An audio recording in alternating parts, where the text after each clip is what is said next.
Hi friends, இன்னைக்கு என்ன லஞ்சுன்னு பார்க்கலாமா? சண்டே ஸ்பெஷல் தாங்க. சுட சுட சாதம் போட்டுக்கலாம்.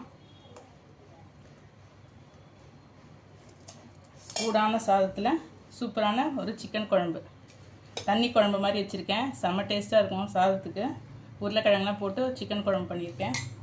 அப்புறம் சிக்கன் கிரேவி பண்ணியிருக்கேன்.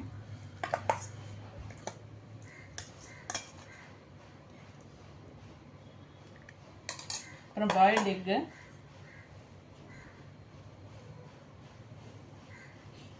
அப்புறம் சூப்பரான ஒரு மாம்பழம், கொஞ்சம் போட சாலட் வச்சுக்கலாம். குக்கும்பரும் ஆனியனும் கட் பண்ணி வச்சுருக்கேன். ஃபைனலாக எப்பவும் போல் தயிருங்க. ஓகே, பாய்.